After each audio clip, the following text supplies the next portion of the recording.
Thank you. Thank you very much.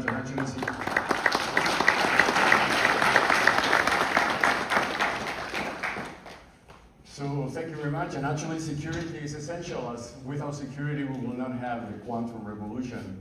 So first of all, I would like to thank the audience for being with us today, also the organizer of this very important event. My name is Creus Moreira. I am the founder and CEO of SEALSQ, a NASDAQ-listed company, LIES, which is SEAL backroad.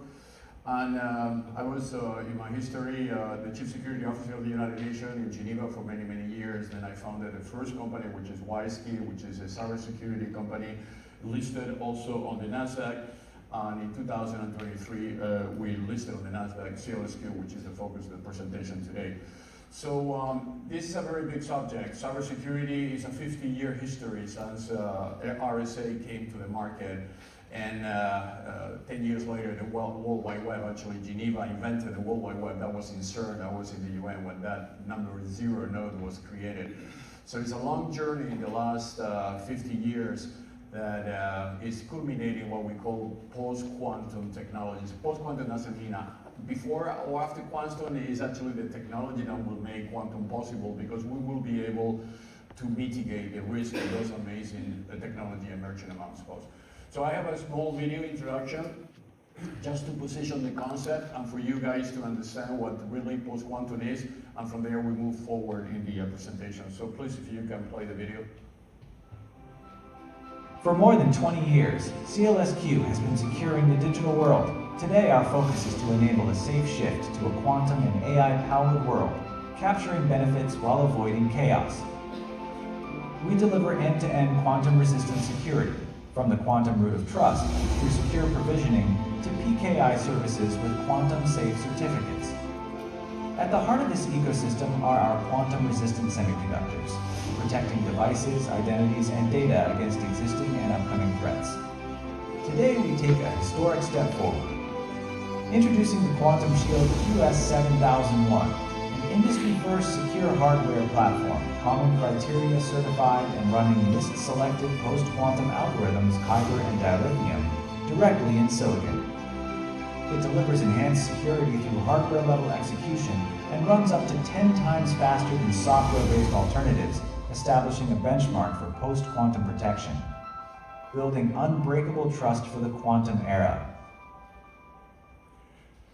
So today we are actually having a world premiere, and we chose this conference to announce, which is the first ever post-quantum semiconductor processor.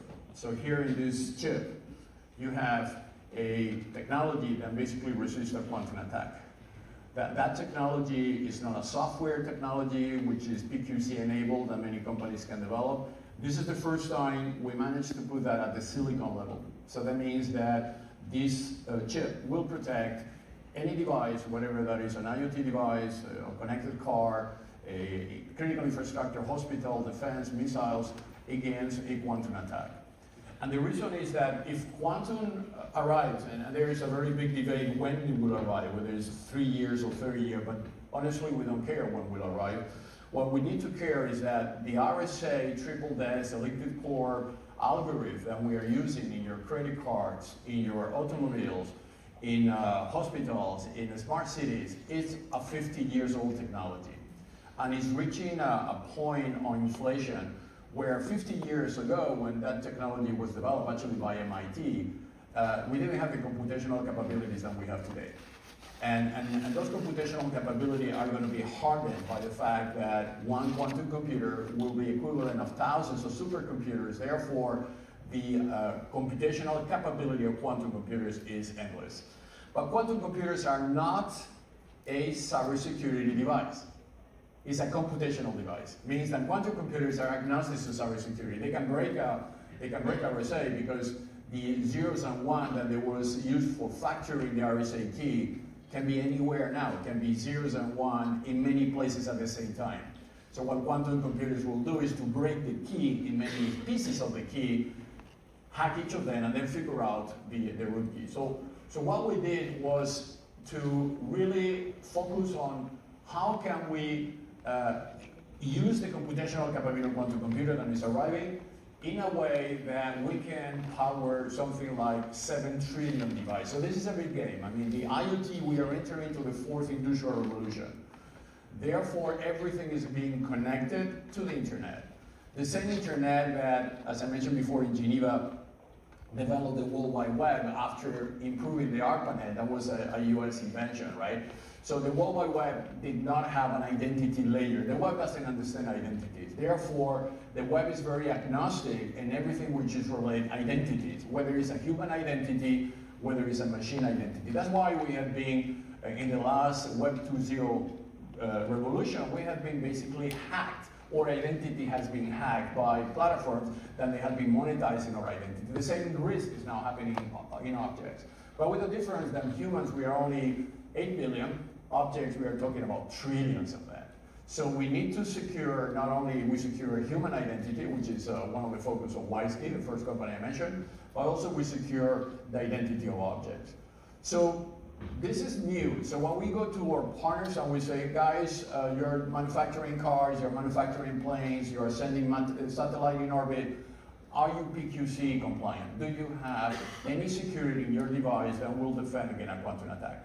So the answer we get, oh, this is not really a problem now, this is going to be in 3 years or 5 years, let's wait. But actually it will be too late. This is equivalent if I tell you a virus is coming and you are not going to tell me, oh, let's wait until we develop the vaccine, right? So it's now. And this is where this industry has been, I will say, confused, because all the investment so far has been going to quantum companies, which is great, by the way. I think we need to put that money there. And if people think that those companies are overvalued, including my company, trading at $1.3 billion, it is not, because if you combine the valuation of all those companies, we are maybe reaching $100 billion. So this is what, 1% of what NVIDIA is? And this is the next computational cycle. So investment in quantum computers is essential for moving to the next generation, what we call the 4th industrial revolution. And as I mentioned before, these companies are doing different things with the technology. Landis & Gyr, we just announced they are putting semiconductors and digital certificate in smart meters, because the smart meters can collect energy, can monetize that energy using tokenization. Actually, we also have a product with the name SEALSQ, which is a token that allows your smart meter to sell electricity to another smart meter, or a connected car to pay the electricity collected by a plug, or any machine-to-machine interaction. We'll come back later there. This is $1 trillion industry emerging around us, because more intelligence are going to be the machines, more secure is going to be the machine, more transactionals are going to become. We have done, and actually the CEO is here with us, with Metavisio Thomson. This is one of the largest PC manufacturers in Europe. It's still non-Chinese, that they are developing a layer of security on the top of the existing layer, which is post-quantum ready and being developed in cooperation with us. So that is the destiny. I mean, the internet, as it was designed with the World Wide Web, is a dream. The World Wide Web 1 was for students, professors, philosophers, that they thought that we could connect the world because we are friendly people. Actually, that turned to not be real on the Web 2.0, when multinationals created trillions of dollars of companies just by monetizing our identity and take our identity out of the consumers and replacing our consent with their consent and their empire. So that's what we are now. Basically, we lost our identity. And now we are moving to Web 3.0, which is the generation of where we are recovering back our identity, because your human identity has value, has a lot of value. If you divide the number of trillions of revenue these companies made by the number of users they have, you will see that each user is $10,000 or $20,000 per year that you could monetize. So how do we decentralize the economy from Web 2.0 to Web 3.0, and how that helps the quantum revolution? So very, very clear.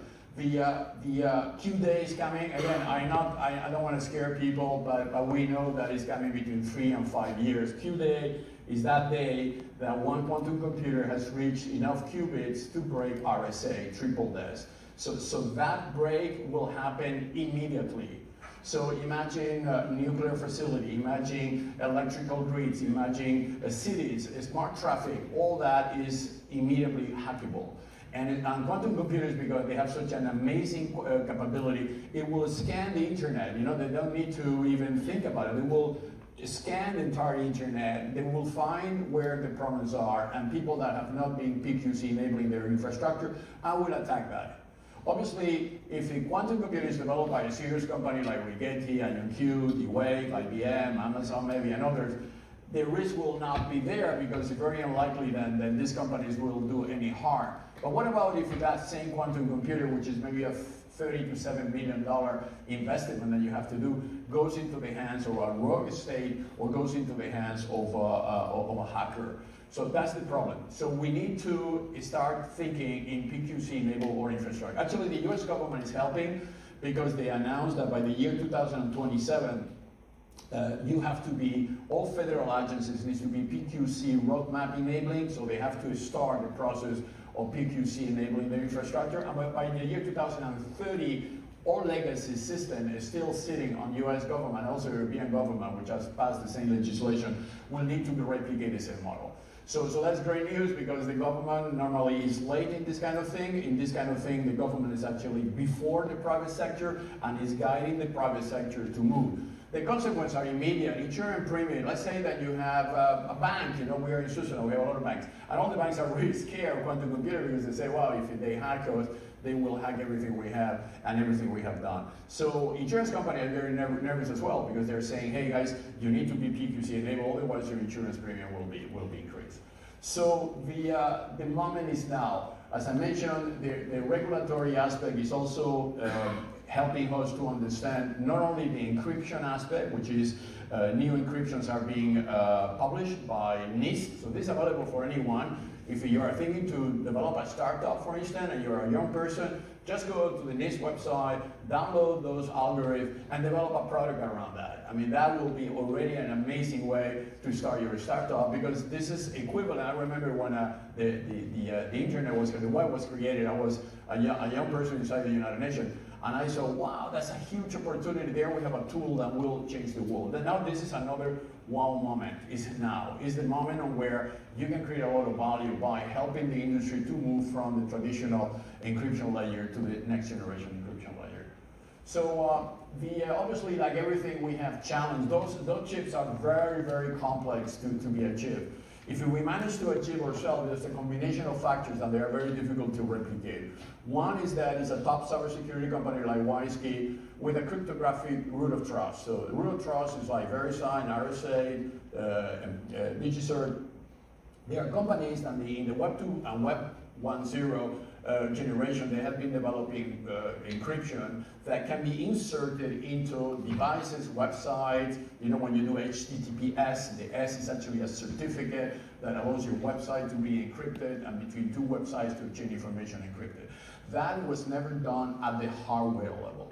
That was done, I'm sure many of you know, HSM. HSM is a very big box, $75,000. This is the new HSM. You can put it inside here. You can put the root of trust there. So this is a know-how, which is French know-how. Again, French are very proud people. They have the cock and they say French, but in this kind of situation, they should be proud because France invented the semiconductor. It was not invented anywhere else. It was invented in France. Your previous GSM or smart card chip was a French invention. So the ecosystem in France where we move is full of very small companies with amazing knowledge on how to convert traditional semiconductors to secure semiconductor, which is a very unique positioning for us. So a lot of people ask me, oh, SEALSQ is growing very fast, but what about NXP or the very big company, $40 billion? Actually, these companies are not cybersecurity conscious company. They are producing manufacturing chips for every type of user chip, but they don't have a post-quantum roadmap. And many of them, they are actually approaching us to see how they can work with us. So those are the four, the pillars, right, of action. Securing the device at the edge with quantum resistant chip. I just showed you the one. Then root of trust and PQC root certification infrastructure. This is important. If you don't have that, you need to delegate that responsibility to somebody else, and you will depend on that person or organization. In our case, we have that within our group of companies. We have SEALSQ that handle that part. Then we have secure IoT communication, and this is a very new thing. When we started to deploy chips, and we have 1.6 billion chips in the industry already been deployed, people start to say, well, I want to do other things than just certify and authenticate my device. What about if I pay with the device and we develop SealPoint? But the next ask was, what about if we connect those devices? I want to track my container in the middle of the sea or my trucks in the roads, and I don't want to depend on telcos to do that. It's very expensive. What about if we do it from the space? So actually, our company created a YSAT. YSAT has launched 22 satellites with SpaceX. They are in orbit. They are fully operational, and we are launching 100 satellites more. The next one is going to go to orbit the 15th of November, which is a satellite already with PQC enablement. 2 days ago, Wired just published a report saying satellite has been hacked. So people don't realize that sending a satellite is a huge responsibility, because in the space you don't have the same cybersecurity, precision, and control than you have on Earth. Therefore, a satellite can be hacked by another satellite.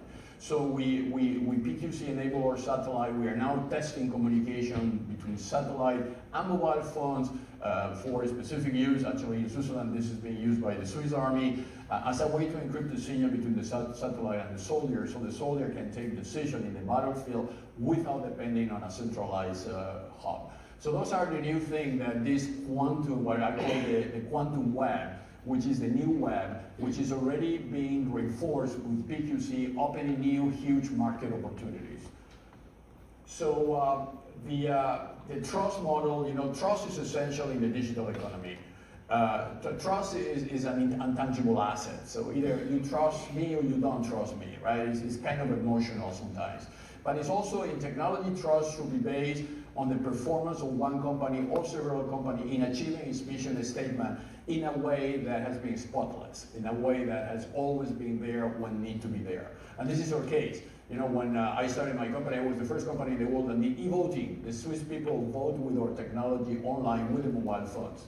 Imagine that we can do that here in the United States. That would be amazing, right? So this is the kind of technology small countries can do, because obviously we have different governance models, and the population is the one decides everything. In Switzerland, if you want to make a bridge, you have to ask the population whether they agree or not. And they use this kind of technology to manifest themselves. But this is the future for everybody. We are empowering the user, we are unleashing the human capability to take decision of their lives, and for that you need an infrastructure which is based on trust and neutrality. So the interesting thing on the development of the company in the United States is that we are aiming to be able, and this was announced just a few days ago with a partnership agreement between us and TSS, to what we call Made in USA. I mean, it is essential, although we have people in the US, we have facilities being deployed, but there's a lot of needs now, especially coming from the government, and say you have to inject the keys at national level. So we develop a post-quantum semiconductor capability center where you can bring the wafers, you can bring the chips on wafer, and then the injection of the keys are done at national level. So those keys are used later under the guideline of the national legislation. So you might have different legislation in France than you might have in US or in Switzerland. So every country is able to maintain their sovereign space, because the internet needs to be sovereign. You cannot just impose the internet to the rest of the world and say, this is mine and you have to pay me for it. Every country deserves their geopolitical aspect of the internet, and this technology can be verticalized, and is one of the only companies that can verticalize the technology. Other companies, they will need to depend on many decisions, and because of the history, they are very inefficient to verticalize this technology. So strategic announcements will be made. Actually, the full deployment of the chip, today we are making the technology presentation of the chip, the commercial presentation of the chip is going to be done in Las Vegas the 22nd of November during the Formula One Grand Prix. And we deserve you a very interesting news there that will be announced. That will be an amazing show. And again, it's our DNA to combine technology to the stream. My company was also the security of the America's Cup, the super fast votes. We secured the entire vote data that was sent to the sailors so they could take decision real time. We like to team with people that they are pushing technology to the stream so we can show how this technology can really solve real problems. So Another element which I think is very important, and this has been discussion, and there's going to be discussion during this panel, is the AI agents, right? And the AI agents is an explosion of AI agents. I think in the next 2-3 years, a lot of the things we do is still manually will be done by our AI agent. But AI agents can be hacked, so AI agent needs to be PQC enabled, number one. And AI agents can be usurpated. Somebody can usurp your identity if you don't control your identity and manifest as if you are the person doing that transaction. Imagine that my AI agents get hold of my bank account and start to make payments to somebody else that I have not authorized. So this industry of how can we integrate identity layer management into AI is very essential, and we are challenging. And this is actually not easy for the reason I mentioned before, because we don't own the identity in the Web 2.0. Somebody has already got that identity, whether it's Facebook, Twitter, X, or whatever. It's very hard for us to recover back and then negotiate with AI, because AI say, hey, I don't need you. I can go directly with that company and negotiate that your identity with them. So why do I need to bother about you? So it is essential that we recover our identity, that users are able to have your digital identity under your consent. You can store that you don't need to store that in a platform like a Web 2.0 platform, social media. You can store that in a ledger, decentralized, have a key, which is your key, and if somebody wants to data mine your data because they want to build LLM to train on your AI agent, they will have to ask under your consent to share your key. It's like opening your key house. You don't give the key to everybody, right? You give the key only to the people you trust. So the same thing is done here mathematically. So this is a fight, and it's not going to be easy because people, organizations have built their business model on monetizing identities, right? So moving identity out of the Web 2.0 to a Web 3.0 ledger, decentralized blockchain is actually a big fight. But the good news is that the world has awake to the need of controlling your identity as a user, and this is essential. And an identity is not your nationality. I have 2 nationalities, so don't worry, I have 2 identities. No. Identity is your human identity. It's your right to have a digital identity because you are human. On the top of that, you can put your nationality, your bank account, your fitness club, attribute. There are many attributes that they are not identity. Your social security number, which is a de facto identity here in the United States. All the things adds to your human identity. I am human, therefore I deserve an identity, and therefore I can access the web and do transactions without the need to ask consent to a platform. Why I should have a consent in a platform if I want to, or I need to single sign on via a platform. It was done by convenience, you know, and you know this icons and they say click here if you want to use that specific identity to single sign on, and we have been doing that without thinking about it. But every time you do that, you're losing your identity, right? So how we recover the identity in the 4th industrial revolution, how that will empower objects and human transaction, and how this will empower the quantum revolution. So as I may just as a recap, Quantum Shield, deploy mass market or business model is very easy now because we have 1.6 billion of the premium chips and we are selling millions of chips. Cisco buys 100 million chips from us to secure Cisco routers that they are necessary to secure critical infrastructure. So this is Medtronics are using for securing medical devices. So this is coming. Now the entry level is slow because companies, they say, oh, I want to test first the chip in my infrastructure before I take a final decision. Others, they are in denial. They say, no, quantum computers are not going to arrive. Let's wait until they arrive, and this will disappear. This is like the dinosaurs that they thought that there will not be a meteor, right? So that will disappear. And then you have the very aggressive thinkers, and they say, okay, this is a fundamental moment. We are now like we were 50 years ago when RSA was invented by MIT. And as we were in 1989 when the web was invented at CERN. Those are the moments on the history of technology that a major disruption can happen, and we are in that moment. And this moment will unleash tremendous opportunity. We have to think about it that the quantum computers, especially when they reach enough level of qubits, they will be able to solve major critical issues of the world, like human poverty, like cancer drugs and cure, like climate change. Those are things that they are impossible for us to, with our current knowledge and our current computational capability, to solve. But once you have quantum computer, that will be solved. But will be only solved if you solve the cybersecurity first, because you know the bad news is that the bad guys are also very active. I mean, I've been working all my career in defending critical infrastructure and going in dark webs and then check the bad guys, and they are extraordinarily well organized. It's a trillions of dollar industry. People think that this is a guy hacking in a garage, but it's not. Those are state governments, sometimes very well organized. So if you don't protect the infrastructure, they will never let you go into the positive side of the thing. They will basically try to undermine that development. So as we move into 2026, it's going to be a major year for us because the chip is ready, because the market is ready, because the regulatory aspects are getting ready as well. And it's a year where new usage of post-quantum technology will happen. I am in a panel Tuesday with several of the CEOs of quantum companies like Rigetti and others. And we have been discussing, and my first question to them said, you are developing a quantum computer, but quantum computer is not a secure computer. It is a computational marvel, but it's not a secure. What about one quantum computer hacking another quantum computer? So what is going to happen that post-quantum companies like us, coming from the chip, they're going to go into the quantum realm and what we call the quantum roadmap. Actually, we raised a lot of money. We raised nearly $500 million just in a few weeks.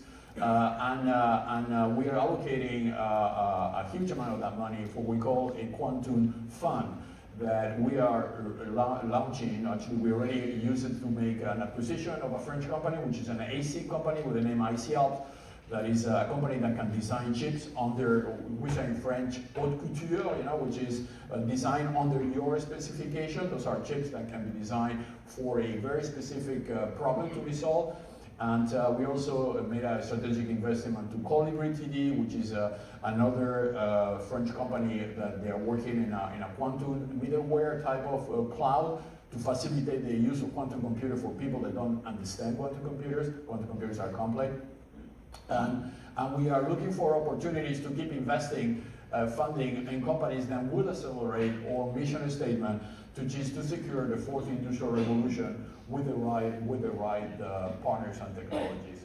So we have 8 minutes. I'd like to open the floor for questions if you have any questions around this. I'll let the moderator to continue. Thank you very much for your attention.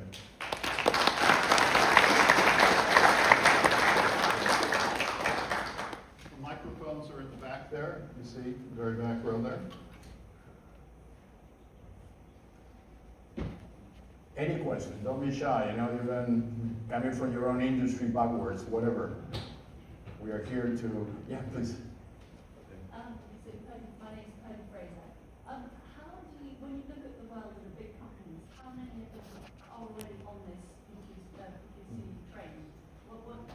How far away are we from being ready for the Can you repeat that, please? Repeat the question. Yeah, the question is how many of the companies, of all the companies, are already in the process of being ready or ready to PQC day, right, to the quantum day. So this is obviously any serious company with a good chief security officer has put that on the board. You know, you cannot, otherwise that chief security officer will be in trouble, right? You need to inform your board, if you're a public listed company or if you're not, that a technology is coming that has the potential to reduce or just, you know, destroy your markup overnight. So you can just disappear. And the good news, this technology is not expensive. It's not because you are investing, you know, 100,000 in the legacy that you're going to invest 1 million on this. Actually, the price might be even the same 100,000. It's more like architecture, how you architecture your company than anything else. And how do you start to, for instance, if you have a huge dependency of the current crypto, like RSA, triple dash, to say, okay, maybe I want to move that to the nearshore algorithm, the algorithm that may be published by NIST.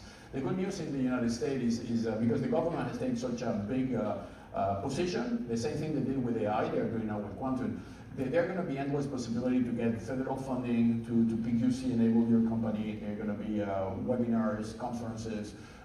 So there is, the U.S. government allocated $45 billion for the E-Chip Act to create resilience in the U.S. so the U.S. doesn't need to depend on foreign countries on semiconductors. So that's the first layer, which is an important one. And many big companies are moving to the United States thanks to that. So it's a good momentum. But I would say that we are like we were maybe in COVID at the beginning. So, this is not serious. The virus is going to disappear. The flu. We're in the flu moment now. This once you start to have catastrophic issues. I know today Amazon AWS is off. Millions of websites are shut down this morning. So you can Google that. I mean, this is Amazon, right? All the action clouds will be one of the first to be attacked by quantum. So, I mean, we have so many evidence that this is serious and we have to invest in this technology. Is it about half of companies got this at the board, or 10%, or not even? I would say even not even 10% yet. No, that's why the investment has gone into quantum. I mean, people, companies in quantum, they are trading with 50 million, they are trading at $25 billion. Okay, great. I mean, that's fantastic. But this is not enough. What about securing that computer where you're going to put so much money on? So the industry needs to also invest at the same time in post-quantum security, quantum security, at the same time invest in quantum. There's some in the back there. Gonzalez from Nexus Ventures. You mentioned you raised about 500 million? Do you have a microphone, maybe? Oh yeah, it's off. Oh, okay. I'll speak loud. You mentioned that you raised about 500 million. Yeah. How do you plan to deploy those funds, and are you looking for any collaborators? Yeah, so last year, December actually, when Google announced Willow, all the quantum companies and post-quantum companies got amazing ride. In our case, we got a nearly 1,500% upside on that.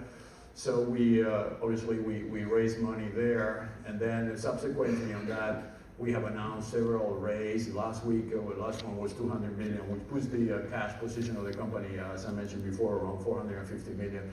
The last round was with Hayes Capital and also invested 2 billion in IonQ, And this is getting very close. IonQ also acquired Capella Space, which is a satellite. So you have quantum company acquiring a space company. So in our case, we don't need to acquire because we own already, which is YSAT. So this ecosystem is getting bigger in terms of cash. A lot of cash has been raised by all of us, not only us, but them as well. And the cash is actually to develop the facility. I mean, that cash will be put in place. In the United States, we are visiting several states, in California, in Arizona, maybe also here in New York, to develop our own personalization center, what we call Made in USA post-quantum chips. So they will be fully made here. Those are things that we will announce in due time. But this is a focus of mobilizing this funding is to invest in the United States. The infrastructure outside the United States is fully funded, the technology is fully funded. We don't need to bother too much there. It is actually here in the United States now.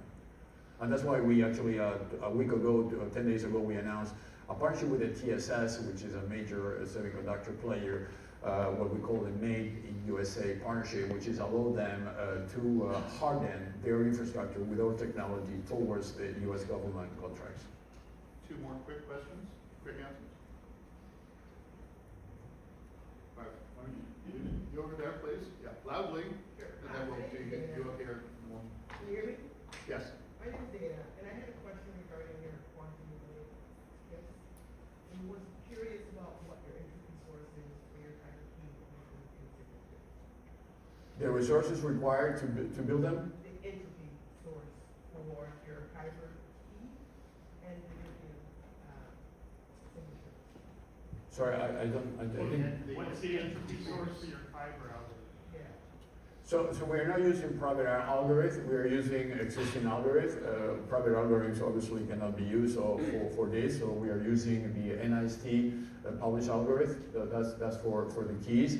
On the cryptographic root key, there is a cryptographic root of trust, so that is Oron root of trust, and that's the private key that issues the public key. So we are the only one who has revocation rights on the public key through the cryptographic root key, and this is the key that is injected actually on the silicon on the semiconductor. We have actually a booth there, and they're going to be demonstration, and I have my technology team as well, so there's a great place to, we can take a picture with the chip, have a look into the chip, and ask all those questions. Yeah. Okay, final question? Yeah, so you mentioned earlier that there was like resources that can help with startup creation related to this technology. Could you state them again, please? You mean or collaboration with the startups? Yeah. Yeah, so we're in the process. I mean, as I mentioned, we are a Nasdaq listed company, 1.5, 1.4, whatever that is now, mark cap. So what we are doing now is enriching the ecosystem. Our vision is that in 5 years' time, you don't have post-quantum and quantum company. You have a major player in quantum that brings from the post-quantum security all the way up to the computational capability. But there are companies in the middle that needs to be injected into that roadmap. And that's where we allocated originally $30 million. We have invested 10 already in one company, and now we are expanding that, what we call the quantum fund. So that quantum fund is available for startup VCs that want to work with us to identify areas of companies that could be integrated into this roadmap. It's very hard for a very small company that is developing, I don't know, a carbon pipe, because it's required for a quantum computer to scale all the way into a quantum company. It will take them billions of dollars and years. So we are just trying to federate that ecosystem under the SEALSQ brand. Thank you. And if you have ideas, we are here, happy to talk to you. So I'll let the rest of you find Carlos. You have a booth upstairs. So the first break. Very good. Thank you very much, Carlos.